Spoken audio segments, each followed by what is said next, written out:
pleasure. Thank you so much for coming. A round of applause for all of yourselves for coming out. Let's be honest, it's going to be a hot night. So, good evening. Good evening, my name is Tom Hunter. I am the director of the Arthur C Clarke Awards. And, wow, and booers. I'm warning you now, I've got quite a long speech, so if you're going to heckle, you're more than welcome. I do like the sound of my own voice, but I also want to have some other people talk as well tonight. Quite sincerely, I really appreciate you all coming. We are streaming, I believe, via Periscope, thanks to the Geek Syndicate team just over there. Celebrating their 10th anniversary tonight. Probably broadcasting about all things geek. If you walk in front of that iPad, you will be on the internet. And we're just telling you. So be warned, by being here, you've accepted that in a kind of way. You've opted in. And off we go. So, as I said, there's quite a few things I want to talk to you about tonight. This is our 30th anniversary. We've got a few things to celebrate, quite a few exciting things to tell you about, and then we'll get to the big point. This is an envelope. It says winner on it. I'll just put that there for later, yeah? This is the thing. We'll be handing that out tonight. It's going to be very exciting. But first, let me just tell you a little bit about the Arthur C Clarke Award and why it exists, and really why we think it's important. So we have basically three laws, if you like. Arthur C Clarke was very famous for his 3 laws, and so we borrowed that for our own mission statements, our own project. And they are basically as follows. To promote the prize of the best novel of the year in science fiction. This is what we are doing right now. So we're considering that one a tick and done. By you being here tonight, we have achieved that objective. Mission number 1. We're on. Thank you so much. The larger mission, if you like, is to encourage and support the positive promotion of science fiction in all its forms. And that's something that we will get onto about how we're trying to do that in more exciting ways in the years ahead as we look past our first 3 decades and towards our next 3. And finally, it's very important for us to honour the memory of Sir Arthur himself, who gave his name to the award. He's one of the most iconic people in science fiction across film and novelisation. He is, obviously an icon. I find it difficult to talk about Arthur. So it's handy that we have Angie Edwards, his niece, here tonight, to say a few words about the man himself on my behalf. Can I ask Angie to please step up and join me here?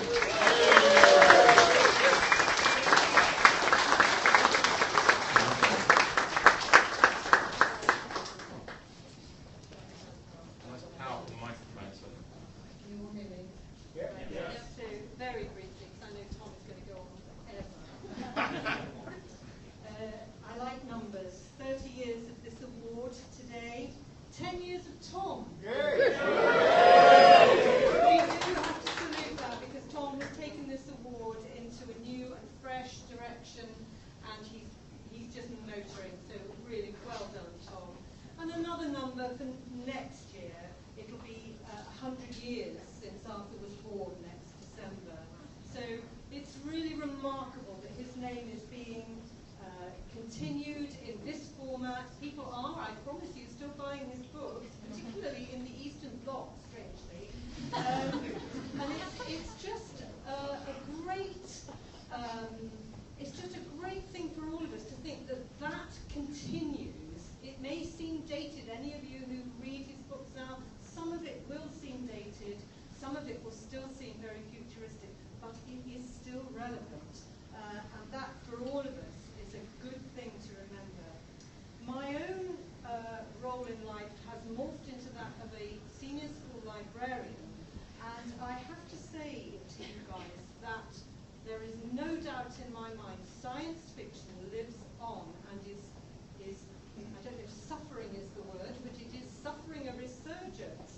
And it's coming via fantasy. There is no doubt that what we would have classed as hard science fiction is just coming back on the back of fantasy. Kids love dystopia. There is no doubt. There is, in books, children who are living a safe and cosseted and constrained life can get the horrible shocks and the dangers and the excitement that you guys give them without actually physically imperiling themselves. So my message to you writers is you are the launch pad. Keep doing it because they are lapping it up, and the publishers just keep publishing. Thank you very much.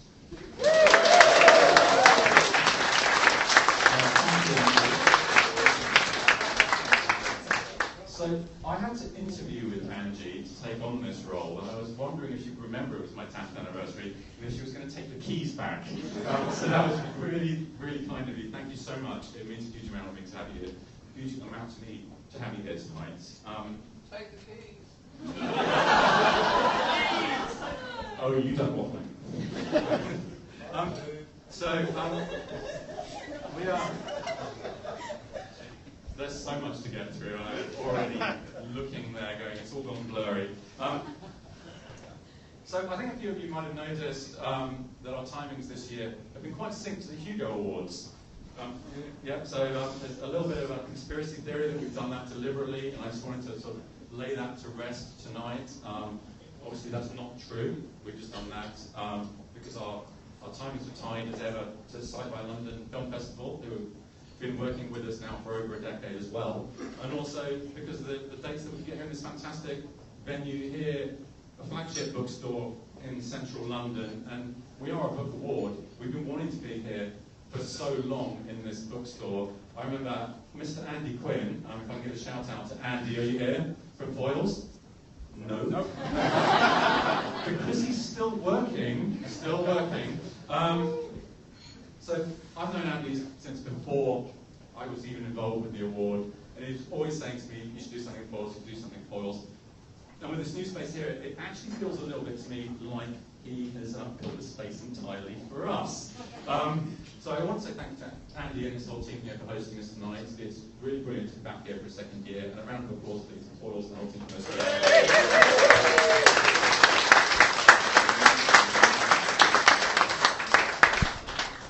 So of course I mentioned Hugo's and the timings, and we're really not trying to be anywhere near those. We're experimenting with timings around our own announcements to see basically if we can extend our period between shortlist announcement and winner announcement, if we can sell more books. And as far as I know, we've been hugely successful on that in the last year here, and also in previous years. It's been one of my missions since I first got involved with the award to try and not only promote science fiction, promote it in a way that shows on an Excel spreadsheet, basically.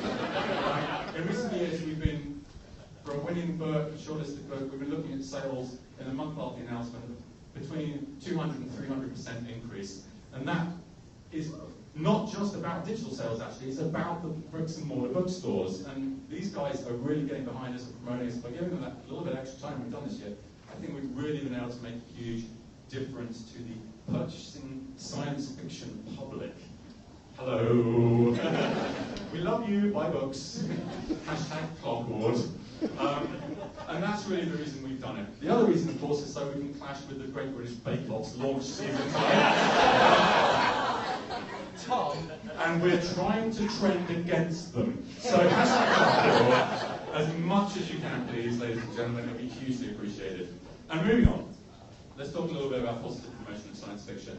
There's a few people I want to give shout-outs to before we get on to Clarke News itself. And let's start with our first ever winner, Margaret Atwood, who won all the way back 30 years ago with her great novel, The Handmaid's Tale. This year, Margaret will be accepting the Pen Pinter Prize on the 13th of October at the British Library. And this is a prize from the Pen charity in recognition of writers talking about expression of freedom. So freedom of expression. I really am getting confused in my speech here. It's It's the 30th of October. There are tickets available now. You really should go if you can. I think she's going to give an absolutely amazing speech. I'm also really glad to promote somebody else's award tonight. It's literally come to my attention in the last few days that there is a new award coming to us for African speculative fiction from the African Speculative Fiction Society. It's called the No More Award. It's organised in the UK by Jeff Ryman, twice winner of the Clarke Awards, so a man who really knows what he's talking about, and Tade Thompson, who is a Kinsey-nominated author. Can you raise your hands for this gentleman? Sorry? Kinsey-winning author.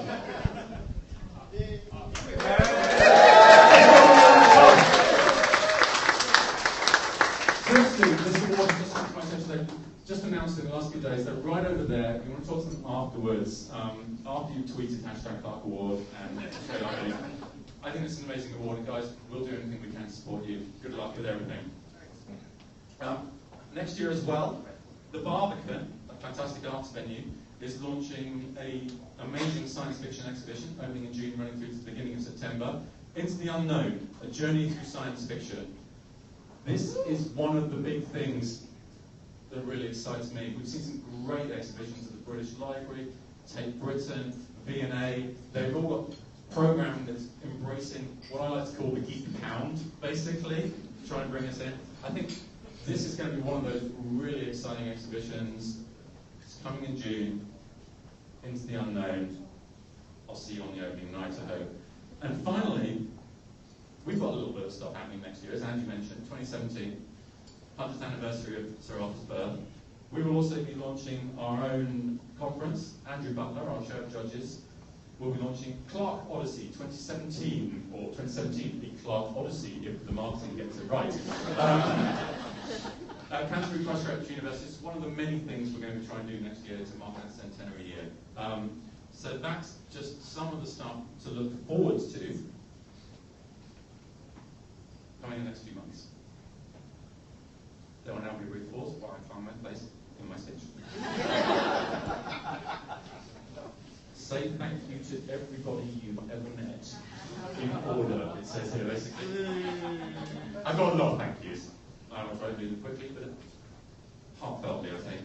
I'd like to thank our supporting organisations, Science Fiction Foundation, British Science Fiction Association, Sci-fi London. They provide our judges every year, and our judges are the people who do the heavy lifting. They read books, they argue, they make decisions, they occasionally drink a little bit too much, then drink some more, and then argue, and then make some more decisions. And we love them for it. These are the people who make the award possible. And it's very important for us that our judges are nominated by organisations that we are not selecting ourselves. It creates a spirit of independence in that decision. I'm very happy to stand here right now and tell you this is an amazing shortlist. But it's great knowing that people have come to that decision. I'm not even in the room normally when that decision is made. A round of applause for our supporting organisations.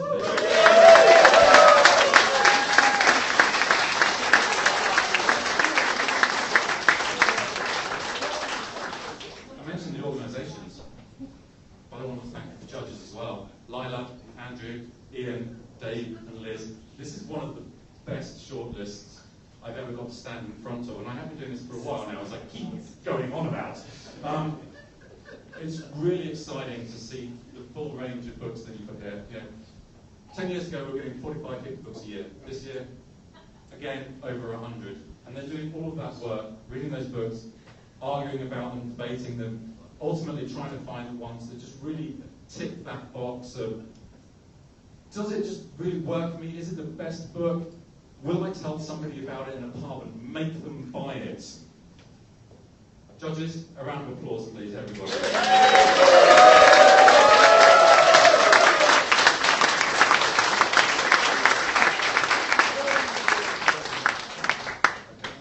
couple of personal ones. I'd obviously like to thank my colleagues on the Syndicate Foundation, the organising body of the Arthur C Clarke Awards. Our chair judges, Andrew M. Butler, you'll be seeing in just a moment, or maybe half an hour, I'm not so sure. A lot of notes. He will introduce the shortlist to you fully. I'd also like to thank Stephanie Holman. Stephanie, can I get you to step up briefly? She didn't want to do this, but I'm going to make her do it. Stephanie joined us last year. as a special projects manager. I've enjoyed managing the Clarke Award for the last 10 years. I think I've done an okay job of it. Steph joined us last year, and her job was basically to manage me, and more importantly, to manage our finances. On our 25th anniversary, we weren't sure if we could carry on. We managed to make it this far. We're actually the best help we've ever been financially in the last year, and it's all thanks to one person, Stephanie Holman. Everyone around the floor.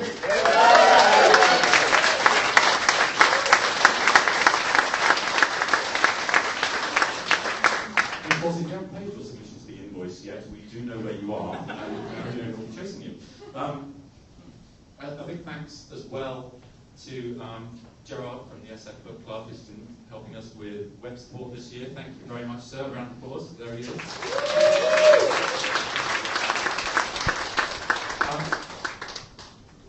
Running the Clarke Award is a full-time job, and I also have a full-time job. I wouldn't be here right now. I'd still have to be at work. If it wasn't for a man over there, and my boss Matt, who let me leave work early to come here and basically write this mess of a speech you're hearing now. A round of applause for my boss Matt.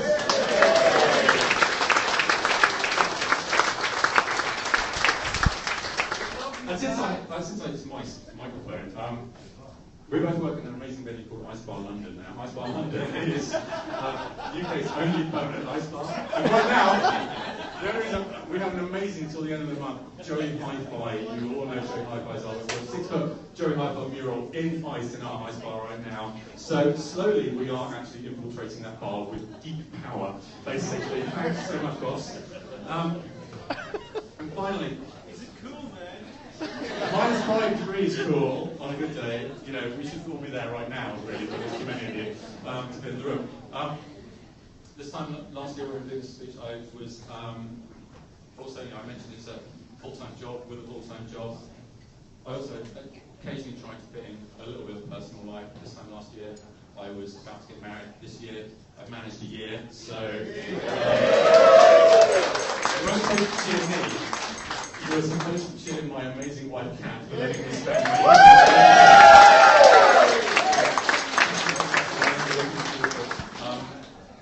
I promised you I wouldn't do that, and I lied. That's the one time of the year I'm allowed to do that.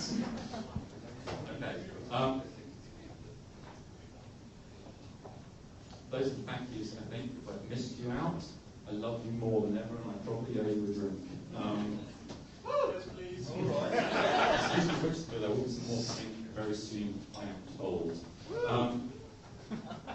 I've already thanked Foils, and you know, have another drink and everything. Once you've had that drink, I invite you to contemplate that amazing book table just over there. We did a count, and there's definitely one book for every one of you in the room. The till's shut at 9 p.m. We can stay longer, but the till's shut at 9 p.m. and I will be finished before then. And I have to tell you, they're going to throw us out just after 9:30-ish. But, you know, they're going to make us stay if you've not bought all the books. And there won't be any more alcohol. So it's on you, basically. I know how to escape. There's back door through the green room. I can escape. You will have to stay there. Books for sale, that's what I'm trying to say. We've sold a lot of books this year, I've already told you that. I want to sell some more. It's on you. I'll leave it on to you then. Okay. Not necessarily more serious stuff, but news around our 30th anniversary and stuff that we've been thinking about. As I mentioned, we're in the best health we've been for years now, and that's given us the opportunity to start thinking beyond how do we make sure that the award happens, how do we make sure it's as great as possible, how do we make sure that everyone knows about these amazing shortlists and buys these books. The big question we've been dealing with in the last year is, what more can an award do? What can we do outside of our news cycle, outside of that bit between shortlist announcement and winner announcement? When you're part of a huge community like we are, there must be more that we can do. I'm going to tell you about a few of those ideas that we have right now. So first of all, a few of you who've been before might remember, a few years ago we had an all-male shortlist on the Clarke Award, and it was one of the best shortlists we've ever had, apart from that one thing, which caused a lot of press attention, a lot of awareness, and a lot of debate. And we really tried to embrace that as much as possible. changing any of our rules whatsoever. A lot of people emailed us straight away and said, we hear a rumour you're going to launch an all-female shortlist. Is this true? No. We hear that you're going to screen. No. We've done something completely different instead. What we've done is we've partnered with a fantastic organisation that puts together an event called the Ada Lovelace Day. It's the 11th of October this year, and it's International Celebration Day celebrating the achievements of women working in STEM, so science, technology, engineering and math. And I have to say, they know far more about this subject than we do. So we partnered with them, they partnered with us, and we're looking to put together a set of projects looking at positive role models of women in science fiction and STEM, and trying to come up with some amazing creative ideas. We launched the first of that in a very soft launch at 9 Worlds just a few days ago with a great panel on just that subject, and we're looking forward to announcing a whole bunch more projects to come. I'm not going to announce too much more about that because it will sound like I've just written a huge to-do list for our person who's going to be helping with that. And that's Anne Charnock over there. Anne, wave your hand, please. And a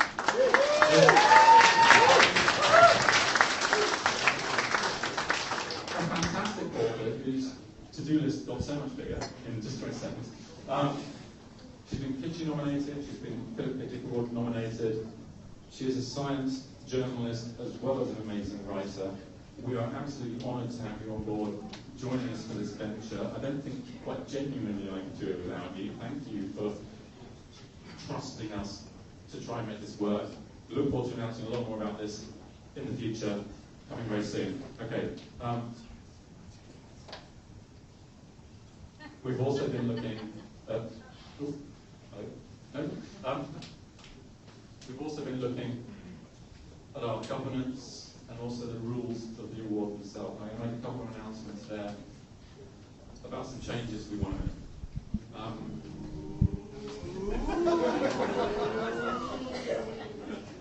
Or I might just pass that one and announce it. It's really simple.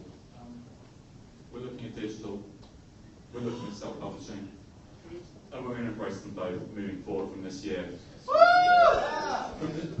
Our award rules were set 30 years ago. I made that quite clear. We've been looking at this whole issue for several years now. We didn't want to necessarily be first to make the move. We wanted to wait. We wanted to review how everything was changing. But on an anniversary year, it's time to make changes. We've never been in a better place to do this. So from this year going forward, we will be embracing digital first submissions, so ebook only, hoping to support the small press, publishers making new ventures, new business models. But more importantly, we will also be opening up the Clarke Award to self-published authors for the first time. And this is quite a huge thing for us to do. We've done a lot of research, we've done a lot of soul searching. We definitely think it's the right thing to do. A few years ago, this is one of our tipping point moments, I was unable to accept a self-published book by one of our own winners, Jeff Noon, his novel Channel Skin. That kind of made the point for us. This year, Long Way to a Small Angry Planet. It's on our shortlist, launched on Kickstarter. These are the reasons why we're making this change. We were absolutely delighted to make these changes this year as part of our 30th anniversary celebrations. And more importantly, we think we've figured out a way to do it without making the judges have to read 400 books a year rather than 100. And I want to thank those judges because they got on board with this when we made the decision right to the wire to announce this tonight. Their names are Paul Mark Russell, Una McCormack, Charlotte Worthen, Charles Christian, and Andrew McKee returning for his second year. These are our judges for next year. They've got a huge challenge ahead of them. It's going to be fun. It's going to be fun. I'd like you all to give them a round of applause and wish them luck. Thank you.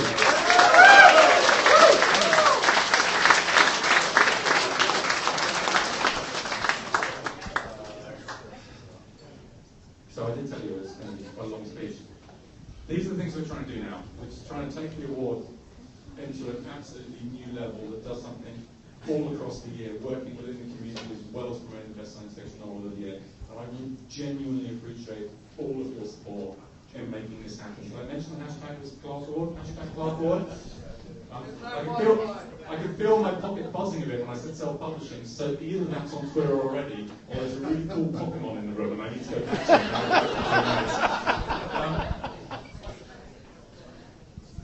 Our last piece of news for tonight before we move on to our fantastic shortlist. I talked about honouring the memory of Sir Arthur. And one of the ways that we want to do this in 2017, our centenary year of his birth, is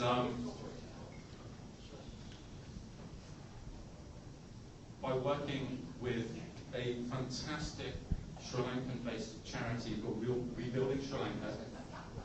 We're looking to launch all these projects as fundraising projects to help this amazing charity that basically works in Guys, be quiet. I'm talking about charities now. Yeah, thank you. Fortunately, I could explain how amazing this is, but I'm really fortunate tonight to have Claire Allen, trustee and organisational director of the charity Rebuilding Sri Lanka here to say a few words to tell you all about it. There are flyers here tonight. We'll be making a lot more announcements, but please put your hands together to welcome her, and then please ears open to listen to what she has to say. Hands together, please.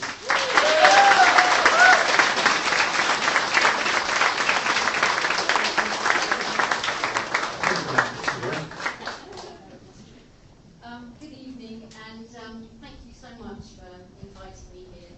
It's a great privilege to be here and an honour, so thank you so much. I co-founded Rebuilding Sri Lanka with some survivors who were together in Sri Lanka at the time of the tsunami back in 2004. And so we got together to establish this charity to help with the emergency relief initially after the disaster, which claimed the lives of 40,000 people in Sri Lanka. As many of you know today, Sir Arthur spent over 50 years of his life as a resident of Sri Lanka, and he was enormously embraced by the people there. When I was asked to come and talk, I made some inquiries at the old-timers and the people that would remember his impact, and it was tremendously fond. He lived and was adopted by a Sri Lankan family, and he was enormously well respected throughout the country. I also learned that he was a great humanitarian. He was an advocate for free education in Sri Lanka, and he supported many Sri Lankan families throughout his lifetime, especially after the disaster itself. Our work began immediately after tsunami and in the form of emergency relief and rebuilding infrastructure, trying to get the kids back to school, implementing sanitation and getting people their jobs, so on and so forth. But in the years that followed, as we continued our work throughout the country, it became very evident to me that education was the most powerful and effective tool to serve as a passport out of poverty for these terribly traumatized and impoverished communities. So our team set out to create educational facilities countrywide, and it was our dream then to establish a network of libraries throughout the country. And almost 12 years later, we've realised that dream, including 2 libraries in the former conflict zone in the north of the country. The conflict ended in Sri Lanka in 2009, so very recent history and a very fragile community. So we established these. We've got 18,000 children that we provide free education for. We have over 250,000 books and other educational resources, including lovely works by Sir Arthur, which have been lovingly translated into Sinhala and Tamil, the 2 national languages of Sri Lanka. So despite these achievements, the reason why I'm here tonight is because the need for help in Sri Lanka remains urgent. The true and terrible fact is that it's one of the most corrupt educational systems in the whole world. Sri Lankan teachers routinely, deliberately omit vital parts of curriculum so that those children have to enroll in very expensive tuition classes, invariably with the same teachers, if they want to stand a chance to get the information they need to pass their exams. Now, if your old man is a cinnamon farmer or a rice harvester, he's living on less than $2 a day. So for those people in those communities, it makes it an impossible luxury to get the information they need unless they have access to free educational resources. Another very important component to this is that currently 2 million of the 20 million Sri Lankan population there's a diaspora to work in the UAE where they're little more than indentured labour. It's the second largest income back into the country next to textiles. And 40% of these young people that get sent to Sri Lanka to work live in terrible conditions, and they're from these rural areas. Now, if they had an opportunity to have a decent education, they would be saved that plight. The other important thing, bearing in mind what you're saying about female literacy, is that in Sri Lanka, literacy of girls falls behind that of boys by 19%. And so we're proud to say that in all our libraries, our readership of women is 74%. So it's so incredibly important, and I think the link with this award and Sir Arthur's great love of literature and providing an opportunity and a passport out of poverty for these kids would be really fantastic if you could support us. And just one final thing before I go is just to say to you in these kind of controversial charitable giving times is that all of the Rebuilding Sri Lanka staff in the UK work for free. We always have for the last 12 years. And we guarantee to every donor that over 95% of your funds gets directly on the ground to people that are living in extreme poverty, and they need us. And it really is a moral stain on a world as rich as this that we can ever let this happen. So thank you so much for your help and support.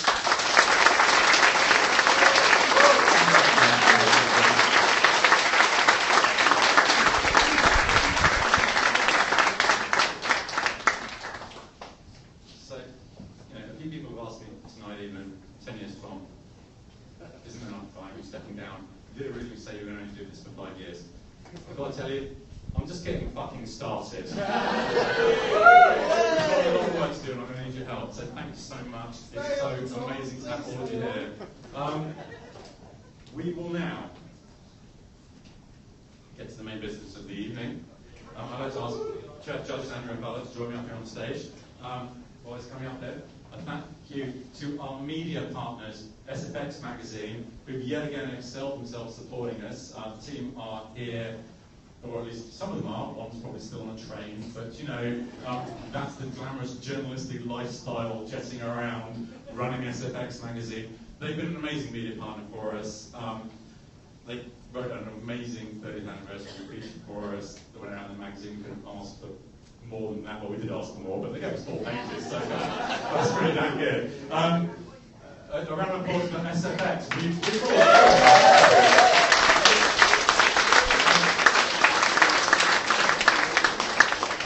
Thank you to our supporters from Agile Ideas, a marketing firm, who are the guys responsible for the logos that you'll see both here on the screen, but more importantly, on the books behind you. These stickers, these book designs have gone out there, shipped out to bookstores all across Europe. Every time I go on holiday, Paris, Florence, I'm just showing off. I do tend to go to bookshops, and every time there's a Clarke Awards stickered book there, normally cover out as well, which is lovely. These guys are the people who are really helping us drive that imperative to sell the books, to promote these shortlisted books. And a huge round of applause, please, for Alistair Giles and his team at Agile.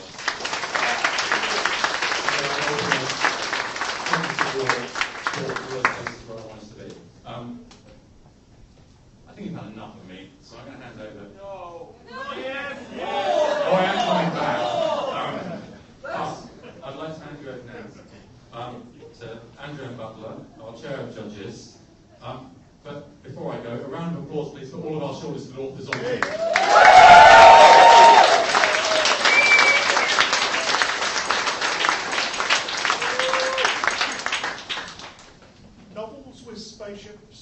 novels with spiders, near future Europe with parallels beside her, a modified woman flying with wings. These are few.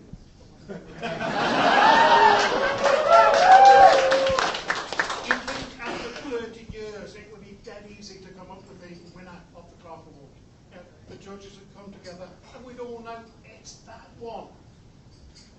This year we had a tough year coming up with a shortlist we all agreed on, lots of arguments, lots of debates. And usually that means it would be dead easy to choose the winner. Not this year, we argued, we debated. All these novels play with a sandbox of science fiction, refresh that sandbox, generations, starships, ill-matched crews, AIs, parallel worlds, mutants and so on. It plays with our language of science fiction and renews it. Each of these novels has a moment, sometimes two moments, where there's a conceptual breakthrough and the world as you thought it was turns out to be something slightly different. There's that moment of being unsettled by each of these novels. So it was suggested to me by the judges that what we have here are 6 winners. I said, no, there's this rule. There can be only one. Might it be Dave Hutchinson's Europe at Midnight, the follow-up to his Clarke shortlist at Europe in Autumn? This is going to take a long time. With the balkanised Europe now neighboured by a pocket university, if you will. And of course, this is a very timely book, and of course, our judging meeting to decide the winner was about 6 or 7 days after the Brexit vote. This, we all agree, is a very important book. This is my favourite book, said the judges. There's also a pocket world or two in Ian Pear's Arcadia, which laminates together a Tolkien-esque author and their fantasy world, and time travel from the near future to a parallel world. Pear's nods, of course, to Tolkien and to Lewis, to Sidney, and to As You Like It, and a whole range of other literary and popular allusions. There's also an app which adds to the reading experience and adds to the pleasure of the novel. This is my favourite book. Or might it be Becky Chambers' A Long Way to the Small Andrew Planet? Kids Award-winning, originally self-published, lazily compared to Firefly, but it does diversely and explores identity so much better than Joss Whedon does, and almost great fun. This is my favourite book. Or might it be a book that has to overcome a certain phobia? And indeed, at least one of the judges. Adrian Tchaikovsky's Children of Time. This is an epic tale told across generations. As the last of humanity's As the last of humanity think they have found a terraformed planet to settle on, only to find that it's defended by an AI who's protecting the species on that planet who have been uplifted. There's at least one nod to David French, probably several more. Defying disbelief, the species of this planet turn out to be able to defend themselves more than adequately. This is my favourite book.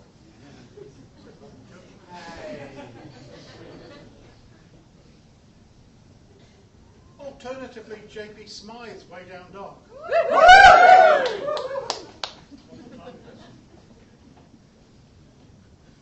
It's also set on a ship that has a voyage that will last generations. But here the passengers are awake and society is falling apart. Chan has tried to maintain the Arboretum against the attacks of a savage gang. But when her mother dies, she's suddenly put in charge of the people in the Arboretum and has to become the leader and save the ship. But nothing is quite as it seems, and we've taken on quite a journey in the first of the trilogy. This is my favourite book. The Judges. Finally, Nnedi Okorafor's The Book of Phoenix. A prequel to Who Fears Death.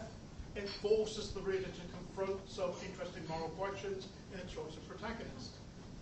It's a superhero origin story, but in truth it's much more complex than that. Phoenix Okora is a modified, accelerated woman with wings, imprisoned in a skyscraper in New York. When she breaks out in search of the truth, it starts a bloody chain of events in America and across the world. This It's my favourite book. were you there? So you can see our problem. What do you mean by favourite? Every year, for 30 years now, the judges have had to decide that for themselves. A different set of judges every year, or at least a different combination of judges every year, and a different favourite. So how did they decide this year? What one did we finally come up with after hours and hours of debate? Novels with spaceships, novels with spiders, near-future Europe with parallels beside her, a modified woman flying with wings. These are few.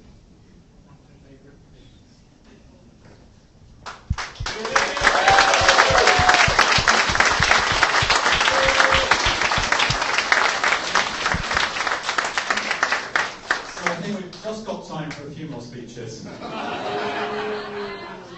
we've got time for one thing now.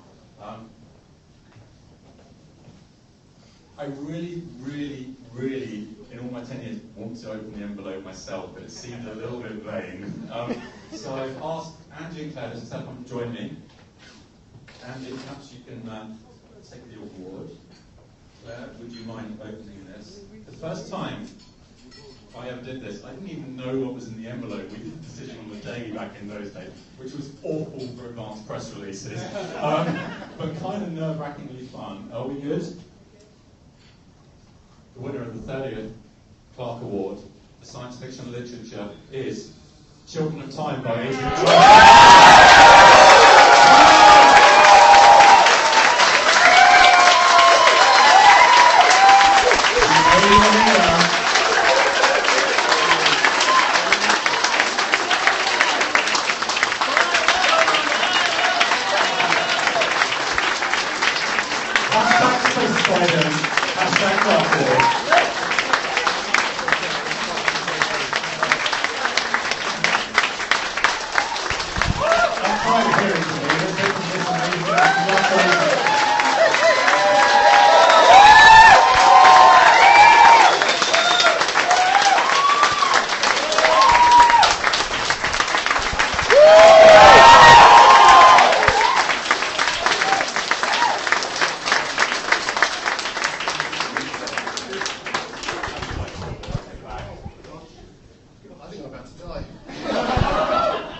Arthur C Space.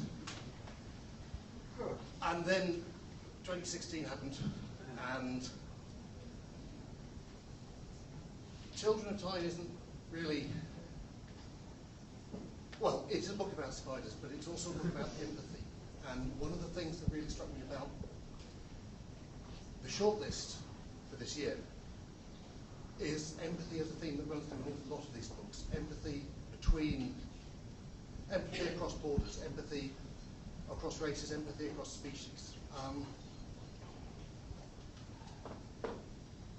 One of the things that this Children of Time is about is the ability of humanity to see the value in things that are different, and the danger when that doesn't happen.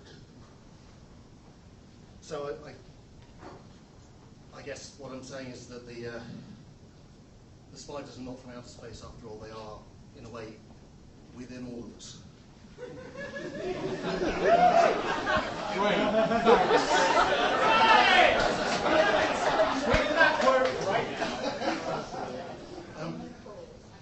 Other than that, I'd like to thank the judges and everyone who was involved with the Clarke Award and all of you for coming. I'm sorry, I'm a bit stunned.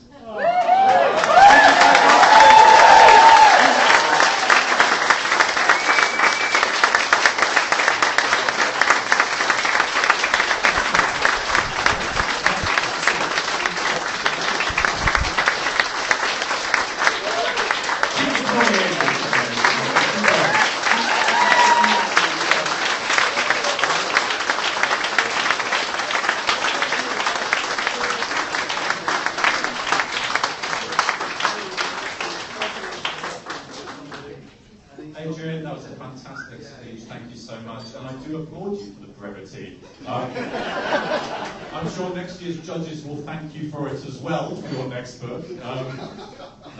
Seriously, what an amazing night. Thank you so much, everyone, for coming out. It's one of my favourite years to be able to share all this stuff with you. But that's really all I wanted to say. We can stay here for at least another hour. I believe, I hope, Foyle's been stocking the bar. Please stick around. Please tweet lots. Please buy some books. Please go and shake Adrian's hand and freak him out as 100 people queue up to tell him he's awesome. Thank you so much.